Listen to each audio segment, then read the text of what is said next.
Champaign County Agriculture Today with your host, Dennis Riggs. Hello there, and welcome to Champaign County Agriculture Today. I'm your host, Dennis Riggs, and I'm glad you're joining us today as we take a walk through the importance of agriculture here in Champaign County. I know that since you're watching this program, you're living in the Champaign County area, and you probably see parts of agriculture every day, but how does it affect you?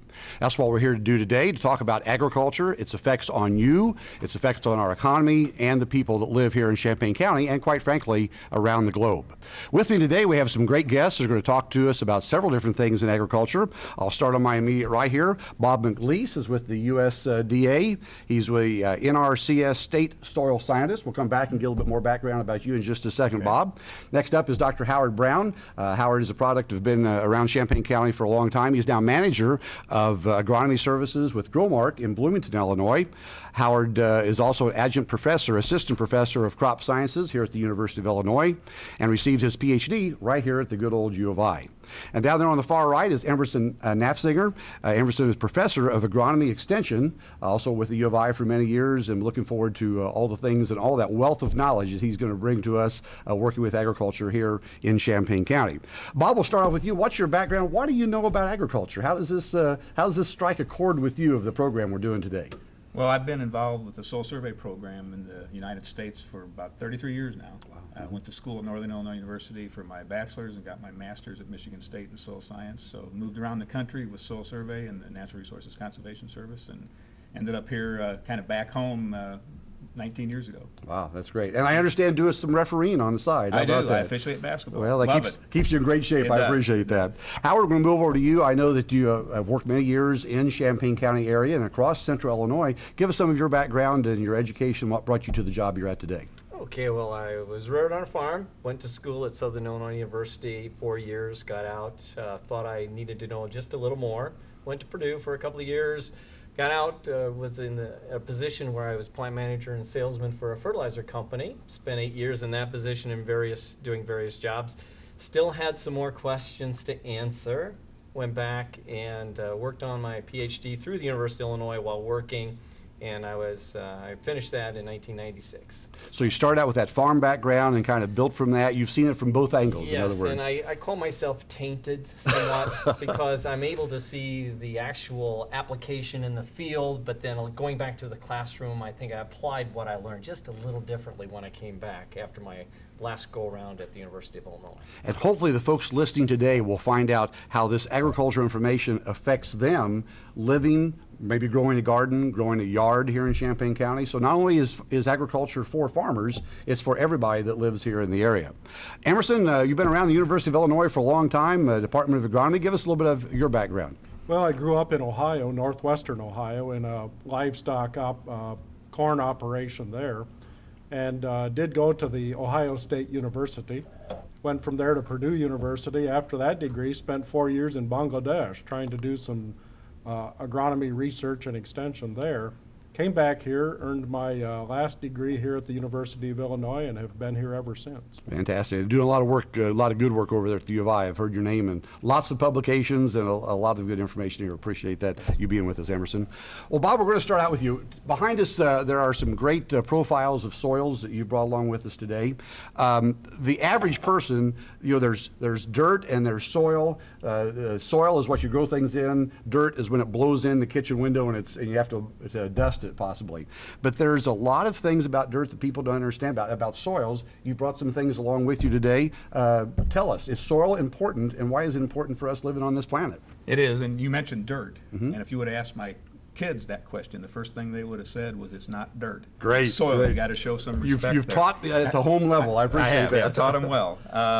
Well, so if you think about soils, most citizens don't understand, don't appreciate our soil resources. It's a commonplace feature of nature that just isn't understood, isn't appreciated.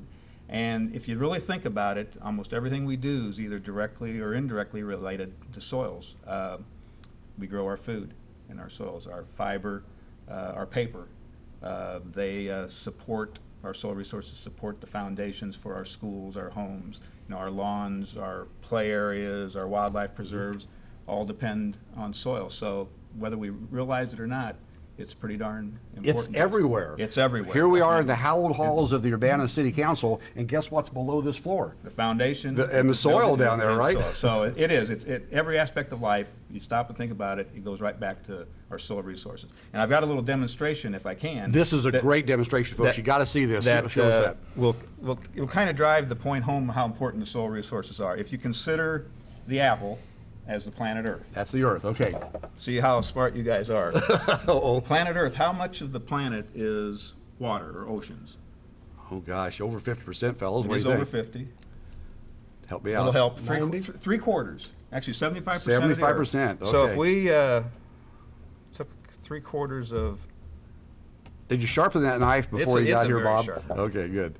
all right, So here's that's- the oceans. We'll okay. just put that aside. All right. So we have 1/4 left That we all live on. that we all live on. Mm-hmm. Now, of this, well, actually, do we? If you take away the deserts, the mountains, the swamps, Uh-huh. Antarctica, and the Arctic, how much goes away? Fellas, is another half gone? What do you think? I'd say at least. Yeah, it's another half, exactly. Lot Very of- good, very good. Really? So we take away half, that leaves Gosh. 1/8. Yeah, 1/8 okay. of the Earth. Let me take, we're down to Right. 1/8 now, Yeah, okay. We're down to 1/8 of soil resources.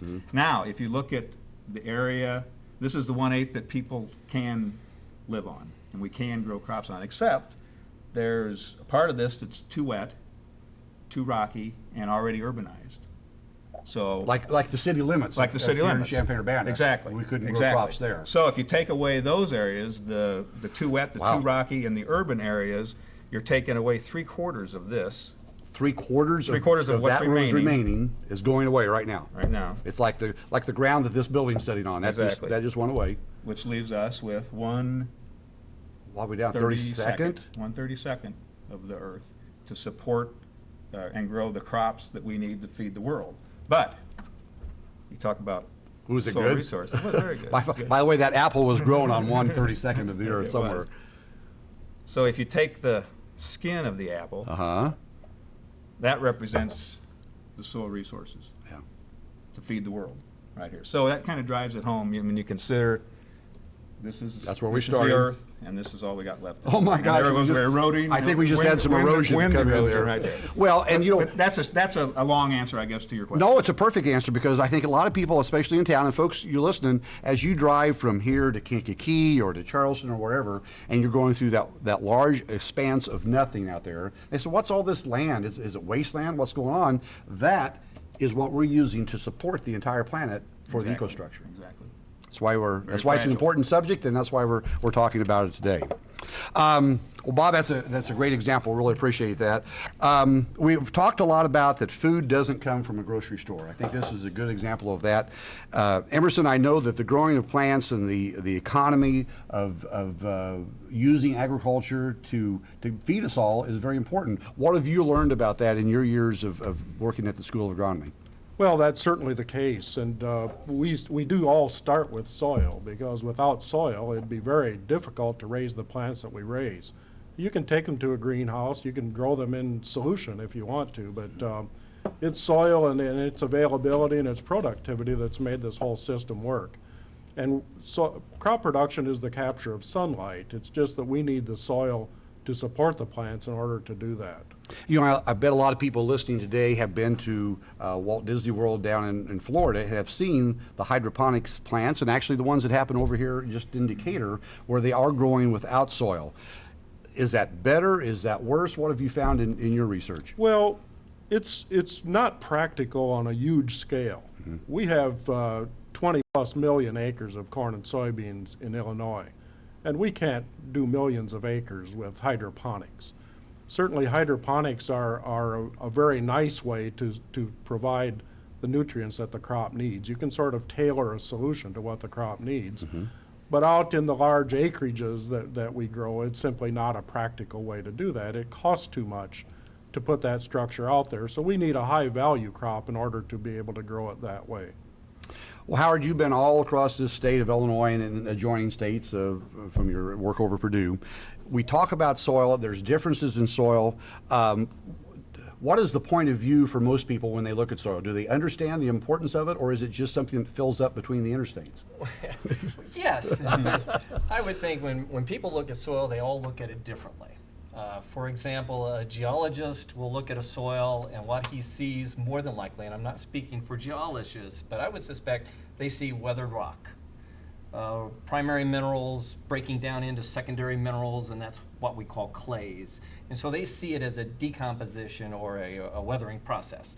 An engineer would look at it from the standpoint of, will this media support a load or a structure? Will this media allow water to percolate through, or will it puddle? From the standpoint of mom at home, mom will look at it from the standpoint of an evaluation of what happened that day. Where did they play? How hard did they play? And will the clothes ever look the same again? And from the standpoint of an agronomist, we look at it from the standpoint of what are the components to support life. And that would be the solids and the pore space. And those comprise the components of a soil. We have a visual that we can go to that talks about the different segments of soil.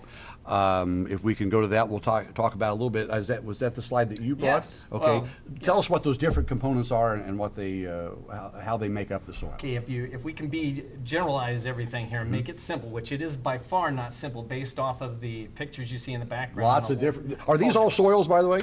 From my understanding, they are. I'm looking to Bob to tell us that. Would you call these all soils, Bob? They're all different soil Yeah. types. So soil is not just the black dirt that we see here in Champaign County. We can talk about the orange with brown, black and white, all types of different things, but these are all soils. Yeah, and we'll get into these a little bit later, Gotcha. I think. Okay, good deal. I'll be looking forward to that. And if we could say there's an average soil, which is what it is, and in fact, an average is a bunch of extremes put together and added into a number.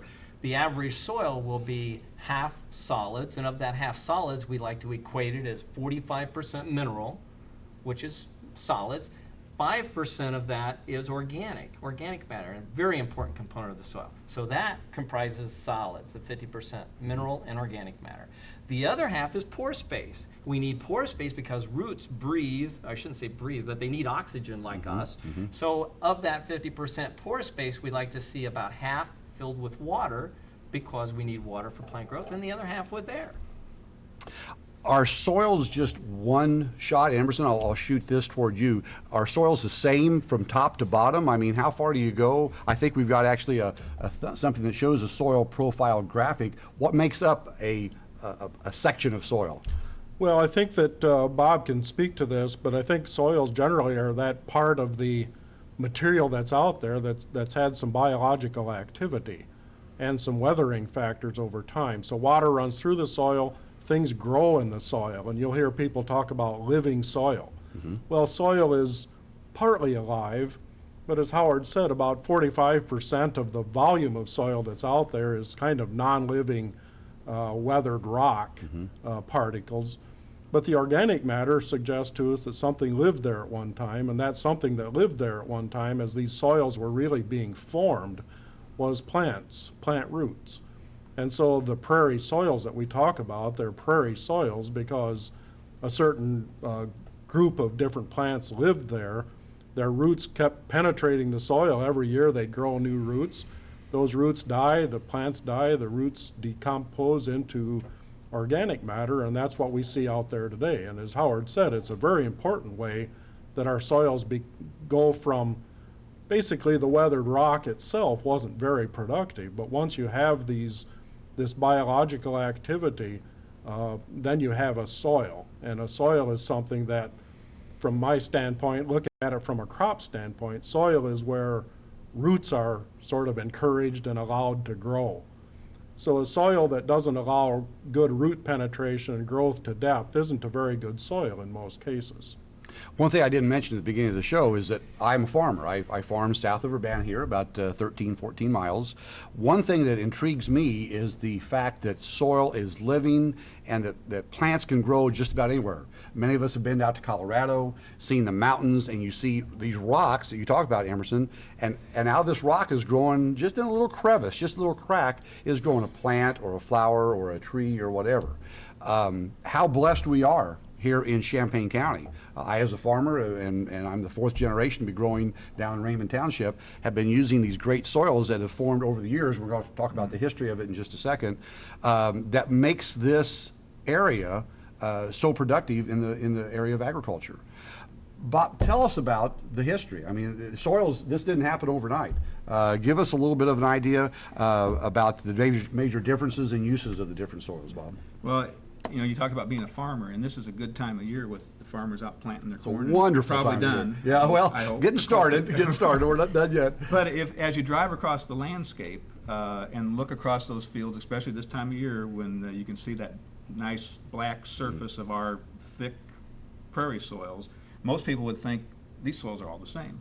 You know, it's the same soil type out there. Well, we know that in a very short distance, those soil properties can change quite drastically, and you have different types of soils. And these profiles behind us here are all different profiles from Illinois. And we do have a graphic, I think, that if you look at the soils of the world, there's 12 different major soil, what we call soil orders. If you're in our classification system, there's mollisols, alpha sols, N-sols, and septisols. There's 12 orders, which are the broad categories. And this visual up there now shows these 12 orders as they occur worldwide. Now, are they set up as far as their ability to grow things or their color? What makes the orders different? Well, the orders are different based on soil properties and the morphology, or what we can see and study to organize our knowledge of the soil. So the mollisols, for instance, in a layman's term, are the prairie soils. The alpha sols, right here is a profile of an alpha sol, are timber soils.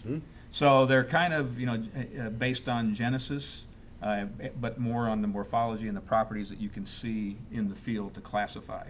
But that map of the world, if you look at it, there's 4 areas there that that stand out.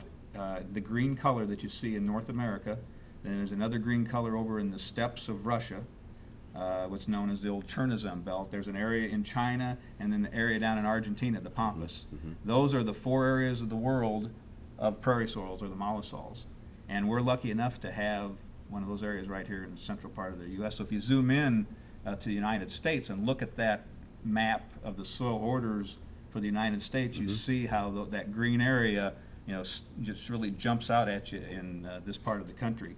And we are very blessed, very lucky to have these prairie soils because of, as these gentlemen have already mentioned, the organic matter, the soil parent materials that these soils have formed in, just makes this a real unique part of the world. In the world order of history, and coming down through times of thousands of years, you could take a look at these maps that we've seen in the past there, and where it's the greenest, that's where people can live abundantly because they can grow food. You take the areas, tell me the worst place to grow crops in the United States of America. Where would it be?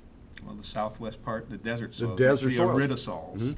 So there is a soil order that arid soils, lack of rainfall, and so you have a different kind of soil formation that's taken place. And that's why all of us have made a profession and a passion out of protecting these soils, because we know we can grow crops here better than anybody else. Exactly. Now, if you've been to Indiana, to any campgrounds over there, you've come back to the camper with this type of soil on your shoe. Has that soil always been like that? Has it developed into that? What's the history? Will it ever change? It will. These alpha soils are timber soils, and almost 50% of Illinois is made up of timber soils, another 50% mollisols. Not quite 50-50 because we do have histosols and septisols, N-sols, other soil orders that are in the state too. But, and we'll talk about later, soil genesis and soil formation and the soil forming factors, and time is a major factor. So these alpha soils here, given another 100,000 years, will turn into ultisols that are similar to the soils that we found down in Georgia and the Piedmont area of the southeast United States. Well, since we don't have 100,000 years to wait on that, we'll move on to what makes soils good for agriculture right now. Howard, you've been involved in both the fertilizer industry, the farming industry, in agronomy. What makes a soil good for agriculture, for growing things, whether it be crops or a garden? Well, from standpoint of growing crops, it encapsulates all the things we need. The first thing that we think of course, in a lot of areas is structure. Or it gives us something that the roots can hold on to and so the crop stands up, it grows in a growth media. The other thing it gives is a place to hold water, and we mentioned earlier pore space. We have to have water to grow a crop, so we have a place to store a certain amount of water. Then in addition to that, we need pore space or air so the crops can, the roots can have oxygen to survive. And then finally, probably not the least or the most important, but the last fact would be the nutrition. And the soil has a wealth of storage capacity to it. Now, it depends upon the soils, as Bob has mentioned, is just how many nutrients the soil will hold based on its weathering. But in this area, we have a good storage bank of nutrients provided for the crops to grow. And with all that combination, that gives us a productive soil. Now, we know we need nutrients for the plant to grow. How much can we as farmers or as homeowners affect the nutrient level of the soil as we're growing our garden or growing our cornfield? Well, as a person in fertilizer retail business, we can help you with that. That's right. I figured you could. But you can do a lot. And you have to be very careful, though, that there is a balance to everything. A plant root that grows in the profile does not take inventory each day and say, okay, today I want 4 calciums, 2 magnesiums, and 1 potassium. What it does, it senses, it just grows, and what's there at the root surface comes in. So if we get a little carried away and we put on way too much calcium with limestone, or we put on way too much gypsum, or we have too much of one nutrient there, that nutrient goes in at the cost of a nutrient that may be a little short. So although there's a lot of nutrients in the soil, we have to be a little educated to make sure we keep the balance somewhat in place. As I tell my kids, moderation in everything. Yes. There you go. It's an important thing. Emerson, we have a visual that talks about our soil properties, a visual of that. Tell us about what that is and the different properties of the soil, how it can be differentiated from, like, say, the soil up at Flatville compared to the soil at Philo, or from Mahomet compared to out at St. Joe. Is that what we're talking about here? Well, Howard had mentioned texture, and texture of the soil is sort of that mixture of sand, silt, and clay. That's really, those three things are different particle sizes, we say. Sand is a very coarse particle, silt is intermediate, and clay is very fine particle. So if we say it's a heavy clay soil, then that means it's got a lot of clay, percentage-wise. It's got a lot of clay, and those tend to be more difficult to farm because you can't get the roots of the crop into them very well, and they dry out slowly. So Bob used the term mollisol, and mollisol is, the root of that means soft, and one of the features of these high organic matter soils that are dark on the surface is that they're relatively soft and fairly easy for roots to get into. And I'd like to add a little bit to that. When we talk about the properties and the texture, as Emerson mentioned, sand, silt, and clay, and surface area is the key here too. Because when we talk about sand, silt, and clay, as he said, it was the size. And I like to imagine these sizes. If you would take a basketball, that's a sand particle. Okay. So sand is one component. Of that, if you would take a baseball and compare it to that basketball, that would be a silt particle. And if you take the head of a pin, that would be a clay particle. So what's the importance? Well, if you take a 5-gallon bucket, how many basketballs can you put in a 5-gallon bucket? Well, you're the referee. What do you think? Hey, there you go. Maybe a couple. Maybe two. Maybe two if you let if you're some a good air shot. out. You're a good shot. But if you fill that 5-gallon bucket with baseballs, you get a lot more baseballs. Right. And if we take that bucket and fill it with pinheads, how many pinheads can we get? We can get thousands. So the smaller the particle, the more surface area, the more nutrients that can be held. Fantastic. Well, you know, here in Champaign County, we raise a lot of corn and soybeans. How does, Emerson, I'll put this to you in the agronomy department, how do we compare here in Central Illinois? And I think we have a chart that actually shows our production of corn. We'll take a look at the corn chart first, compared to the rest of the state or maybe even the nation. Well, one of the unique things about Illinois is the large percentage of highly productive soil that we have. Iowa has a similar percentage. And it's really the percentage of those really highly productive fields that tend to make an area productive. And so here in central Illinois particularly, that's where sort of the concentration of these highly productive soils is. And if you look at Champaign County, for example, it's not every year that we have higher corn yields than the state of Illinois on average, but most years we do. I believe of the last 15, about 12 of those we've exceeded the state average here. And the reason that these bounce around the way they do typically has to do with rainfall and how much we get. if you don't get good rainfall, it doesn't matter how good your soil is, your yields are going to suffer.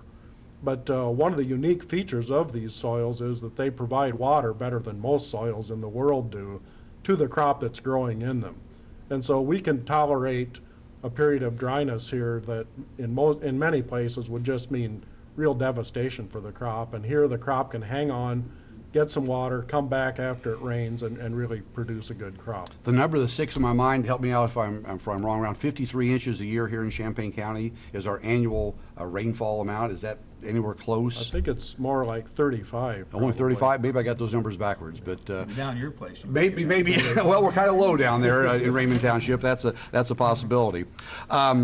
There are other soils around. What are other soil types like? I mean, we're used to what we see here in Champaign County. Bob, what are some of the other soils like that we have in this area?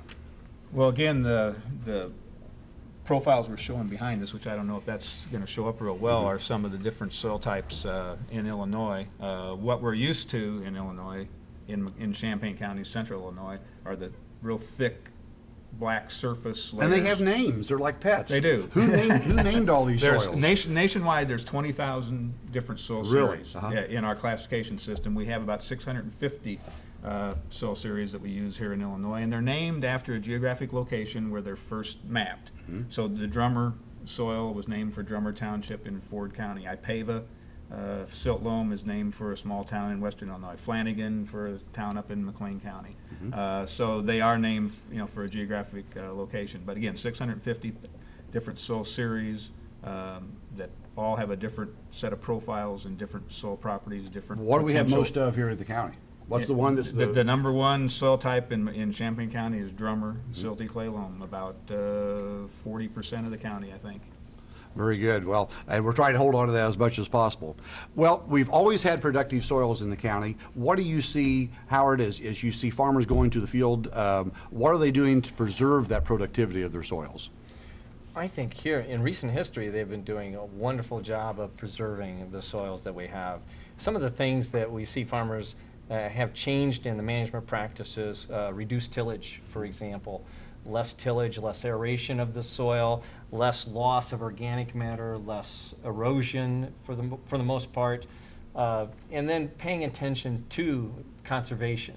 And if you ever fly over Champaign County or some surrounding counties, we've done a wonderful job, and I should say the Natural Resource and Conservation Service has done a wonderful job. That's a commercial, by the way. Thank you. Of working with area growers to establish buffer areas and filter strips to preserve the soil, trying to keep it from moving to where we don't want it to go, taking it from soil to dirt. So the farmers are doing a wonderful job from that point of view. As we look at the soils, it's taken so long for these soils to develop as they are, but our time today is limited. So even though the soils have lots of time, we on Champaign County Agriculture Today do not have a lot of time. We'd like to thank everybody for listening today and hope you tune in again as we explore the issues of Champaign County on Champaign County Agriculture Today. I'm Dennis Riggs. Thanks for watching.